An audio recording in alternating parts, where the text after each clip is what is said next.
Hi friends, welcome to Murthy maths and English channel. Friends, ఇప్పుడు మనము ఈ రిలేటివ్ ప్రొనౌన్స్ సంబంధించి వాట్, బట్, యాజ్ ఏ సందర్భాల్లో యూజ్ చేయాలనేది డిస్కస్ చేద్దాం. అయితే మనకి who, whom, whose, which, that వాటి మీద ఎక్కువగా మనకు బిట్స్ రావడం జరుగుతుంది. కరెక్షన్ సెంటెన్స్లో కానీ, అలాగే స్పాటింగ్ ఎర్రర్స్లో కానీ, మల్టిపుల్ చాయిస్లో కానీ. అయితే వీటిని కూడా ఎప్పుడైనా రేర్గా టచ్ చేస్తుంటారు కాబట్టి ఒకసారి వీటి గురించి మనము నేర్చుకుందాం. ఒకనా వీడియో చివరి వరకు స్కిప్ చేయకుండా వాచ్ చేయండి. చూసిన ప్రతి ఒక్కరు కూడా లైక్ చేయండి, మీ ఫ్రెండ్స్కి షేర్ చేయండి. సో వాట్ అనే రిలేటివ్ ప్రొనౌన్ని ఏ సందర్భంలో వాడతామంటే ఇచ్చిన సెంటెన్స్లో యాంటిసిడెంట్ అనేది ఉండదు. మనం ఆల్రెడీ రిలేటివ్ ప్రొనౌన్స్ గురించి చెప్పుకున్నాం. ఓకేనా, వీడియో కంప్లీట్గా నేర్చుకున్నాం. రూల్స్ అన్నీ మనం అప్లోడ్ చేయడం జరిగింది. వీడియోలన్నీ, ఆ వీడియో లింకులన్నీ కూడా నేను కింద డిస్క్రిప్షన్లో పెడతాను, తప్పనిసరిగా వాచ్ చేయండి. వాట్ అనే రిలేటివ్ ప్రొనౌన్ని యాంటిసిడెంట్గా లేకపోతే ఆ సందర్భంలో ఉపయోగిస్తాం. అయితే యాంటిసిడెంట్ లేకపోయినప్పటికీ ద థింగ్ విచ్ అనే ఒక యాంటిసిడెంట్ని మనం ఊహించుకుంటే అప్పుడు మీనింగ్ఫుల్గా ఉంటుంది. ఆ సందర్భంలో వాట్ అనే రిలేటివ్ ప్రొనౌన్ని మనం రాయాలి. ఓకేనా, యాంటిసిడెంట్ అనేది ఉండదు. ఓకేనా, అప్పుడు మనం రిలేటివ్ ప్రొనౌన్ వాట్ని తీసుకోవాలి. అయితే అక్కడ మనకి ద థింగ్ విచ్ అని ఒక రిలేటివ్ ప్రొనౌన్ ఊహించుకుంటే, యాంటిసిడెంట్ని ఊహించుకుని దాని ప్లేస్లో మనకి వాట్ అని రాయాలి. చూద్దాం, ఎగ్జాంపుల్ చూద్దాం. అంటే ఇక్కడ వాట్ అంటే నీకు ఏది చెప్పానో, నువ్వేది చెప్పావో అదే తెచ్చాను. ఏది అని మీనింగ్. నీకు చెప్పింది ఏదో నాకు గుర్తులేదు, నీకు ఏది చెప్పానో అది నాకు గుర్తులేదు అని అలాంటి మీనింగ్స్ వస్తాయి వాట్ అనమాట. ఓకేనా, చూద్దాం. You can eat dash you like. You can eat అని ఉంది ఇక్కడ.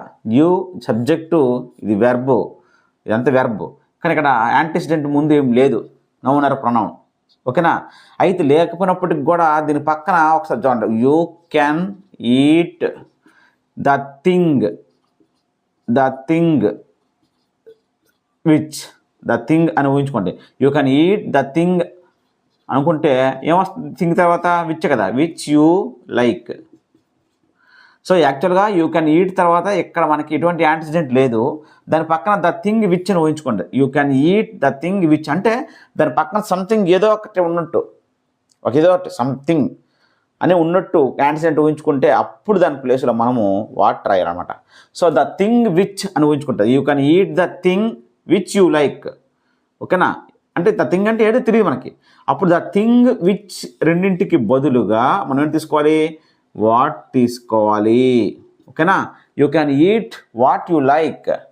నీకు ఏది ఇష్టమో అది నువ్వు తినచ్చు అని అర్థం. నువ్వేది చేద్దాం అనుకుంటున్నావు అది చేయొచ్చు అని. నీకు ఏది ఇష్టమో అది తినొచ్చు అని అర్థం. సో వాట్లో విచ్ మీనింగ్ ఉంది, అందుకే ద థింగ్ విచ్ అనే దానికి బదులుగా వాట్ అనే రిలేటివ్ ప్రొనౌన్ ఉపయోగిస్తాం. ఓకేనా, నెక్స్ట్ అండి. I don't believe dash you say. నువ్వు ఏది చెప్పావో అది నేను నమ్మట్లేదని అర్థం. నువ్వు ఏది చెప్పావో అది నేను నమ్మట్లేదని. అందుకే ఇక్కడ ఐ డోంట్ బిలీవ్ తర్వాత ఇక్కడ ఐ సబ్జెక్టు, ఇది వెర్బు, కానీ ఇక్కడ యాంటిసిడెంట్ ఏం లేదు. కాబట్టి అలాంటి సందర్భాల్లో ద థింగ్ విచ్ అనుకుంటే I don't believe the thing which you say. ఓకేనా, I don't believe the thing which you say అనుకుంటాం. అలాంటి సందర్భంలో ద థింగ్ విచ్ని రిమూవ్ చేసి ఏం రాస్తాము? వాట్ అని రాస్తాం అనమాట. I don't believe what you say అంటే యాంటిసిడెంట్ని అక్కడ మనము ద థింగ్ విచ్ అనుకోవాలి, అండర్స్టూడ్ అనమాట. అనుకుంటే అప్పుడు వాటి ప్లేస్లో, రెండింటి ప్లేస్లో తీసేసి వాట్ రాస్తానని అర్థం. ఓకేనా, next. Most people get. Most people subject, get అనేది వెర్బ్, ఇక్కడ యాంటిసిడెంట్ లేదు. Dash they deserve. ఇక్కడ చూడండి, most people get the thing something. Most people get the thing లేదా థింగ్స్. ద థింగ్ అవ్వచ్చు, థింగ్స్ అవ్వచ్చు. Most people get the things which they desire అని వస్తుంది. సో థింగ్స్ ఇచ్చింది కాబట్టి విచ్, ద థింగ్కి విచ్కి బదులుగా ఏం రాస్తాము? వాట్ అని రాస్తాం. సో ఈ విధంగా యాంటిసిడెంట్ లేకపోతే మ్యాక్సిమం 90% వాట్ అని రిలేటివ్ ప్రొనౌన్ వస్తుంది. Most people get what they desire. ఓకేనా, వాళ్ళు ఏదైతే అనుకున్నారో అదే పొందుతారని. He failed in dash he attempted. He failed, he subject, failed అనేది వెర్బ్. ఓకేనా, సో ఇది ప్రిపోజిషను. ఈ ఫెయిల్డ్ ఇన్ మొత్తం అంతా ఒకటే ఫ్రేజల్ వెర్బ్. అయితే ఇక్కడ ఈ ఫెయిల్డ్ ఇన్ డాష్, ఇక్కడ యాంటిసిడెంట్ లేదు, సబ్జెక్ట్ నౌన్ ఆర్ ప్రొనౌన్ లేనప్పుడు ఏమైనా మేము చెప్పాను? వాట్ రాయండి. ఈ ఫెయిల్డ్ ఇన్ సంథింగ్, ఎంతో దాంట్లో ఏదో ఎగ్జామ్లోనో దేంట్లోనో ఫెయిల్ అయ్యాడు అంటే తెలియదు, అలాంటిది తెలియదు కానీ మనం ఒకటి అనుకోవాలి. అలాంటి సందర్భాల్లో మనము వాట్ని రాయాలి. సో ఓకేనా, ఈ failed in what he attempted, ఏదైతే అతను అటెంప్ట్ చేశాడో అందులో అతను ఫెయిల్ అయ్యాడని అర్థం. ఓకేనండి. Dash you say is falls. అదే ఇక్కడ చూడండి, ఎగ్జామ్, ఈ ఫెయిల్డ్ ఇన్ ద ఎగ్జామ్ అని అనుకో, he failed in the exam, అప్పుడు యాంటిసిడెంట్ ఎగ్జామ్ ఇచ్చాడు, అప్పుడు ఏమొస్తుంది, విచ్ వస్తుంది ఆన్సర్. అక్కడ ఇవ్వలేదు కాబట్టి ఆ ప్లేస్లో ఆ థింగ్ ప్లస్ విచ్ ప్లేస్లో, ఉదాహరణ చూడండి, ఈ ఫెయిల్డ్ ఇన్ ద ఎగ్జామ్ అన్నాడు అనుకోండి, అప్పుడు ఎగ్జామ్ అనేది సమ్ నాన్ లివింగ్ థింగ్, అప్పుడు ఏమొస్తుంది కదా, విచ్. ఈ ముందున్న యాంటిసిడెంట్నే ద థింగ్ అనుకోమని చెప్పాను, అందుకే ద థింగ్ విచ్ కలిపి ఏం రాయమని చెప్పాను, యాంటిసిడెంట్ ఇవ్వనప్పుడు ద థింగ్ విచ్ అనుకొని యాంటిసిడెంట్ ఇవ్వలేదు కాబట్టి వాటి ప్లేస్లో మనం వాట్ రాస్తానని అర్థం. ఓకేనా. Dash you say is falls, ఏది చెప్పావో అది తప్పు, ఏది చెప్పావో అది తప్పు. సో ఇక్కడ దీని ముందు ఎటువంటిది చూడండి, రిలేటివ్ ప్రొనౌన్ ఇచ్చాడు అంటే దీని ముందు ఇటువంటి ఇక్కడ యాంటిసిడెంట్ లేదు, కానీ ఇక్కడ ఏ రాయాలి మనము, వాట్ రాయాలి. The thing which you say is falls, దాని ముందు the thing which you say you is false, అంటే నువ్వు ఏది చెప్పావో, ఏ విషయం చెప్పావో, థింగ్ అంటే విషయం అవ్వచ్చు, ఏదైనా అవ్వచ్చు, అది తప్పని. ద థింగ్ విచ్కి బదులుగా వాట్ రాస్తాను, what you say is false, నువ్వేది చెప్పావో అది తప్పని అర్థం. ఓకేనా. యాంటిసిడెంట్ ఉండదు. Dash I need is a laptop. ఓకేనా. అయితే ఇక్కడ చూడండి, వాట్ యు సే ఈజ్ ఫాల్స్లో చివరన క్వశ్చన్ మార్క్ ఉండకూడదు, ఎందుకంటే ఇది రిలేటివ్ ప్రొనౌన్గా పనిచేస్తుంది. రిలేటివ్ ప్రొనౌన్ పనిచేస్తుంది కాబట్టి సబ్జెక్టు వెర్బ్ ఉంది చూసారు, వాట్ తర్వాత. ఎప్పుడైనా అది ఇంట్రాగేటివ్ ప్రొనౌన్గా పనిచేయాలంటే దీని తర్వాత వెంటనే హెల్పింగ్ వెర్బ్ రావాలా, సబ్జెక్ట్ రావాలా. కానీ సబ్జెక్టు వెర్బ్ స్ట్రక్చర్లో ఉంది అంటే అది ఇంట్రాగేటివ్ కాదు, రిలేటివ్ అని అర్థం. What you say is falls అని అనాలి. ఓకేనా. Next, dash I need is a laptop. Dash I need అంటే ఇక్కడ ముందు ఎటువంటి రిలేటివ్ ప్రొనౌన్ లేదు. నెక్స్ట్ ఏంటంటే ఇది సబ్జెక్టు, ఇది వెర్బ్. సబ్జెక్ట్ వెర్బ్ స్ట్రక్చర్ ఉందంటే ఇక్కడ క్వశ్చన్ మార్క్ రాదు, అంటే ఇంట్రాగేటివ్ ప్రొనౌన్ రాదు. అదే ఇక్కడ రాసింది ఇంట్రాగేటివ్ ప్రొనౌన్, అదేదో రిలేటివ్ ప్రొనౌన్ అవుద్ది. సబ్జెక్ట్ వెర్బ్ ఉందంటే హెల్పింగ్ వెర్బ్ ప్లస్ సబ్జెక్ట్ ఉంటేనే చివరి క్వశ్చన్ మార్క్ వస్తుంది. ఓకేనా. అయితే ఇక్కడ రాయాల్సింది ఏంటి, ఇక్కడ మనకి ఎటువంటి యాంటిసిడెంట్ లేదు కాబట్టి ముందున వాట్ రాస్తాం. What I need is a laptop, నాకు ఏదైతే అవసరమో what I need is a laptop, నీకు ఏది అవసరమో అదే ఆ ల్యాప్టాప్ అని. ఓకేనా. ఇక్కడ జాగ్రత్త చూడండి, ద థింగ్ విచ్ అనుకోండి, the thing which I need is a laptop. ఓకేనా. అలాంటి ప్లేస్లో ద థింగ్ విచ్ బదులుగా రాసాం, వాట్ రాసాం. What I need is a laptop. Next, I mean dash I say, నా ఉద్దేశం ఏదైతే నా ఉద్దేశమో అదే నేను చెప్పానని అర్థం. ఓకేనా. సో ఇక్కడ చూడండి, ఐ మీన్ అన్నాడు, ఇక్కడ సబ్జెక్టు వెర్బ్, ఇక్కడ ఎటువంటి యాంటిసిడెంట్ లేదు. I mean the thing which I say అనుకోండి, అప్పుడు వాటి ప్లేస్లో ఏమొస్తుంది, వాట్ వస్తుంది. I mean what I say, నేనేం చెప్పానో అదే నా ఉద్దేశం చెప్పానని అర్థం. I say dash I mean, I say subject verb. ఓకేనా. ఇక్కడ వస్తుంది చెప్పను, వాట్ అని వస్తుంది సబ్జెక్ట్, ఎందుకంటే యాంటిసిడెంట్ లేదు. I say what I mean, నేనేది నా ఉద్దేశం ఏంటో నేను అదే చెప్పాను అర్థం, రెండు ఒకటే మీనింగ్. ఈ found dash he was looking for, he found subject verb, ఇక్కడ యాంటిసిడెంట్ లేదు. ఈ ఫౌండ్ ఏంటని చెప్పలేదు అక్కడ, ఈ ఫౌండ్ సంథింగ్ ఏదనుకోండి, దాని ప్లేస్లో విచ్ వస్తుంది కదా, అప్పుడు ఆ థింగ్కి ఆ విచ్కి బదులుగా ఏం రాస్తాం, వాట్. ఇవ్వలేదు కాబట్టి antecedent. He found what he was looking for, దేని గురించి అయితే అతను వెతుకుతున్నాడో అదే, ఏదైతే అతను వెతుకుతున్నాడో అది దొరికింది అతనికని. ఓకేనా. అయితే ఇక్కడ యాంటిసిడెంట్ ఉండదు. ఒకవేళ యాంటిసిడెంట్ ఉందనుకోండి, విచ్ వస్తుంది. He found his book which he was looking for, he found his book which he was looking for అని వస్తుంది. ఎందుకంటే అక్కడ యాంటిసిడెంట్ బుక్ ఇచ్చారు కాబట్టి విచ్ రాస్తాను, లేదు కాబట్టి ద థింగ్ విచ్ అనుకొని అండర్స్టూడ్, ఆ రెండింటి బదులుగా వాట్ రాయాలి, యాంటిసిడెంట్ లేదు కాబట్టి. ఐ డోంట్ అండర్స్టాండ్ డాష్ ఈ టోల్డ్, నాకు అర్థం అవ్వలేదు, ఆమె ఏది చెప్పిందో అది నాకు అర్థం అవ్వలేదు. ఆమె ఏది చెప్పిందో అది నాకు అర్థం అవ్వలేదు. అప్పుడు ఐ సబ్జెక్టు, ఇదంతా వెర్బ్, ఇక్కడ యాంటిసిడెంట్ ఇవ్వలేదు కాబట్టి ఏం రాస్తాం, వాట్. అంటే I don't understand the thing which is told అనుకోవాలి, అప్పుడు ద థింగ్ విచ్ బదులుగా వాట్ రాయాలి. God knows dash we need, మనకి ఏది అవసరమో గాడ్ అదే మనకి ఇస్తాడు అని. So God knows subject verb, కానీ ఇక్కడ యాంటిసిడెంట్ లేదు కాబట్టి వాట్ రాయాలి. God knows what we need. I forgot dash I told, I forgot subject verb, ఇక్కడ యాంటిసిడెంట్ ఇవ్వలేదు కాబట్టి ఎట్ రాయాలి, ఇక్కడ వాట్ రాయండి. I forgot the thing which I told, అంటే నేను ఏది చెప్పానో ఆ విషయం నేను మర్చిపోయాను, ఆ థింగ్ విచ్కి బదులుగా వాట్ రాసాం. I forgot what I told, నేను ఏది చెప్పానో అది నేను మర్చిపోయాను. ఓకేనండి. ఇది వాటికి సంబంధించి యాంటిసిడెంట్ లేనప్పుడు అక్కడ ఉన్న యాంటిసిడెంట్ని ద థింగ్ విచ్ అనుకుంటే వాటి ప్లేస్లో మనం ఏంటి రాస్తాము, వాట్ రాస్తాము అని అర్థం. ఓకేనండి.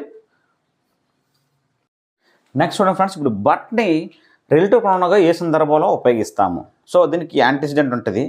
కాకపోతే యాంటిసిడెంట్ ఉన్నటువంటి పార్ట్లో అంటే ఈ రిలేటివ్ ప్రొనౌన్ ఉపయోగించడానికి ముందు ఉన్న పార్ట్లో నెగిటివ్ వర్డ్ నాట్ ఉంటుంది. నాట్ కానీ నో కానీ ఉన్నట్లయితే అప్పుడు బట్ అనే ఇక్కడ రిలేటివ్ ప్రొనౌన్ తీసుకోవాలి. ఇవ్వండి ఈ పార్ట్లో ముందు పార్ట్లో ఫస్ట్ సెంటెన్స్లో యాక్చువల్గా ఇక్కడ యాంటిసిడెంట్ ఎంప్లాయీ. సో దానిలో నెగిటివ్ వర్డ్ నో అని ఉంది కాబట్టి అప్పుడు మనం ఏం తీసుకోవాలి, బట్ తీసుకోవాలి. కానీ చాలా యూసేజ్ తక్కువ. అర్థమైందా? ఇవి అడగడం చాలా రేర్ అని అసలు అడగడం మ్యాక్సిమం. కానీ తెలుసుకోండి, ఇస్తే ఒకళ్ళు ఎందుకైనా మంచిది. ఓకేనా. There is no employee but follows the orders. అయితే దీన్ని ఇంకోలా రాయొచ్చు. హూ ప్లస్ నాట్ అనేది బట్కి ఈక్వల్. అంటే రిలేటివ్ ప్రొనౌన్ హూకి నాట్ని కలిపితే బట్ రాయొచ్చు.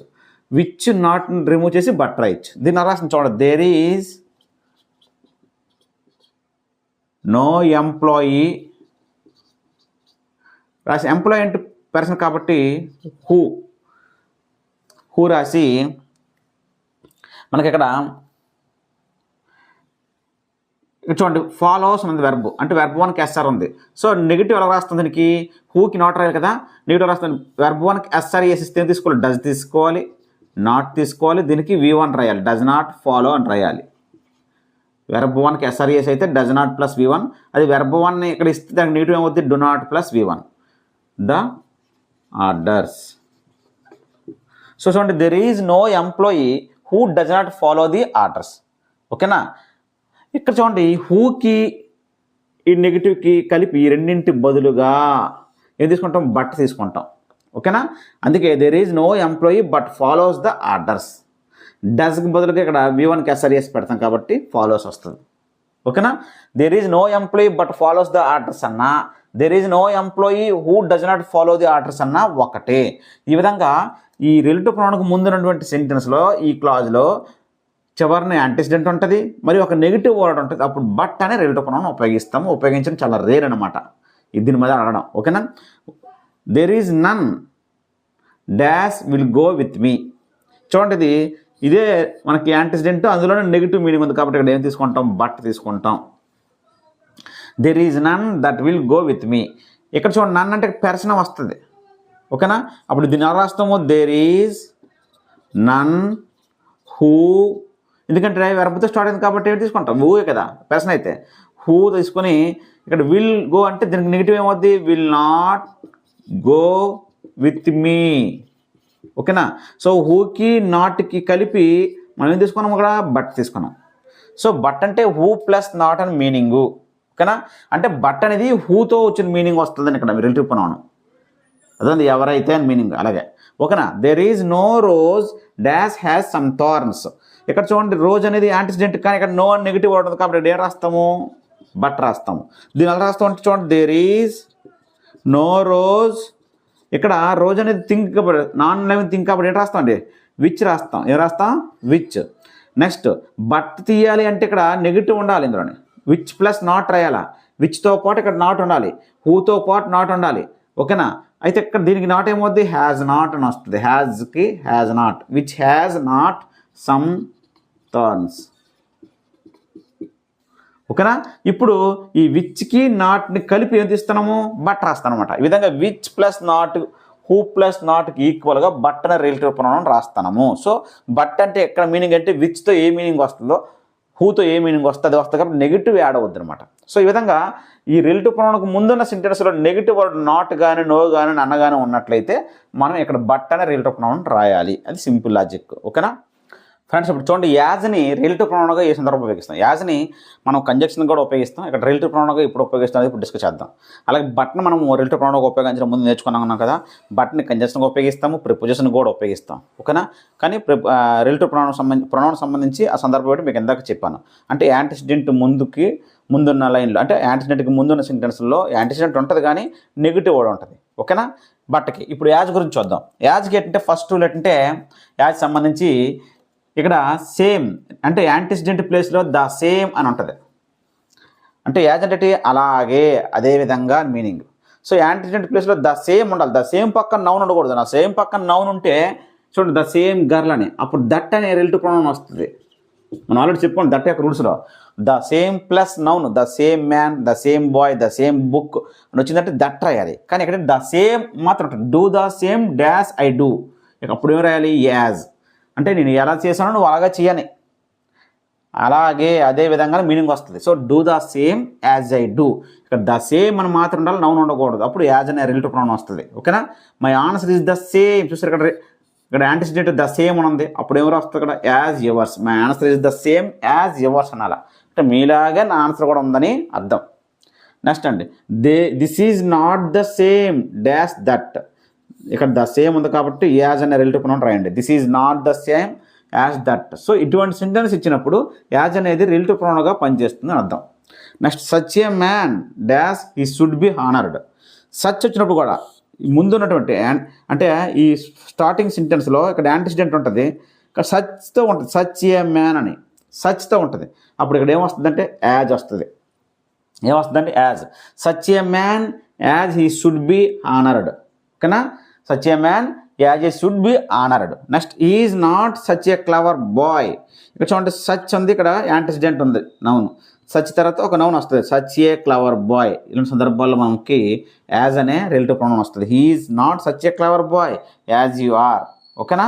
Next I shall do the same dash he did. ఇక్కడ సేమ్ వచ్చింది చూడండి, ఇక్కడ ద సేమ్ వచ్చిందంటే ఎవరు వస్తాం as. I shall do the same dash he did అని అర్థం. కానీ ఇక్కడ చూడండి this is the same girl. The same ఒకటే ఉంటేనే యాజ్ రాయాలా, సేమ్ పక్కన ఒక నౌన్ ఇచ్చిందంటే దట్ అనే రిలేటివ్ ప్రొనౌన్ రాయాలి. ఓకేనా. Such a man as he should be honoured అంటే అటువంటి వ్యక్తినే గౌరవించాలి అని అర్థం. అలాంటి వ్యక్తినే అని మీనింగ్ సచ్ అంటే ఇక్కడ such a man. Is not such a clever boy as you are. నీ అంత తెలివైనడు కాదు ఆ అబ్బాయి. ఓకేనా. నీ అంత. నెక్స్ట్ ఈ విధంగా మనకు వస్తుంది. నెక్స్ట్ అంటే ఇక్కడ చూడండి I collected as many specimens. ఇక్కడ చూడండి I collected as many specimens. ఇక్కడ మెనీ అనేది యాడ్జెక్టివ్. ఓకేనా. ఈ విధంగా యాజ్ ఇచ్చాడు అనుకోండి, ఇక్కడ యాంటిసిడెంట్ ఇది స్పెసిమెన్స్. స్పెసిమెన్స్ ముందు ఒక యాడ్జెక్టివ్ ఉంటుంది, మరియు దాని ముందు యాజ్ ఉంటే యాజ్ మెనీ స్పెసిమెన్స్ యాజ్ వస్తుంది కాంబినేషన్. ఓకేనా. అయితే ఈ ముందు ఉన్నటువంటి యాజ్ అనేది యాడ్వర్బ్ అవుద్ది, ఈ తర్వాత రాసిందేమో రిలేటివ్ ప్రొనౌన్ అవుద్ది అనమాట. గుర్తుపెట్టుకోండి. I collected as many specimens as I could find. ఓకేనా. ఈ విధంగా మనకి రిలేటివ్ ప్రొనౌన్ ఇక్కడ డాష్కి ముందు కానీ ఇక్కడ యాంటిసిడెంట్ ఉంటుంది, దాని ముందు ఒక యాడ్జెక్ట్ ఉంటుంది. యాడ్జెక్ట్ ఉండి దాని ముందు యాజ్ ఉంటుంది. అప్పుడు యాజ్ మెనీ స్పెసిమెన్స్ యాజ్ అంటే యాజ్ తర్వాత ఒక నౌన్ ఉండి ఆ నౌన్లో ఒక యాడ్జెక్ట్ ఉంటుంది తప్పనిసరిగా, మరియు అప్పుడు మరొక యాజ్ వస్తుంది కాంబినేషన్. అప్పుడు ఈ యాజ్ అనేది రిలేటివ్ ప్రొనౌన్ పనిచేస్తుంది. ముందు యాజ్ అనేది యాడ్వర్బ్ అవుతుంది అనమాట. ఓకేనా. I collected as many specimens as I could find అని అనాలి. అయితే మీకు డౌట్ రావచ్చు, సార్ ఇక్కడ యాంటిసిడెంట్కి ముందు దాంట్లో నాట్ ఉంది కదా, ఇందాక నాట్ ఉంటే బట్ట పెట్టమంటారు, కానీ సచ్ ఉంది కదా కండిషన్. సచ్ ఉంటే అక్కడ బట్ట రాదు, యాజ్ వస్తుంది. నాట్ ఉన్నప్పటికీ such a boy, such a clever boy అని వచ్చిందంటే యాజ్ రాయాలి. ఓకేనా. నాట్ ఇవే సచ్ లేకుండా ద సేమ్ లేకుండా ముందు నెగిటివ్ వర్డ్ నాట్ నో వచ్చిందంటే బట్ వస్తుంది ఆడ. ఓకేనండి. ఇది వాట్ యాజ్ బట్ సంబంధించి రిలేటివ్ ప్రొనౌన్స్. రిలేటివ్ ప్రొనౌన్స్ కంప్లీట్గా మనకు వీడియోస్ కంప్లీట్ అయ్యి చాలా చాలా ఇంపార్టెంట్ రూల్స్ అని చెప్పుకోవడం జరిగింది. వీడియోలన్నీ చూడండి. చూడని వారి కోసం నేను డిస్క్రిప్షన్లో లింక్ పెడతాను. చాలా చాలా ఇంపార్టెంట్ ఇవన్నీ కూడా. ఓకేనా. Thank you.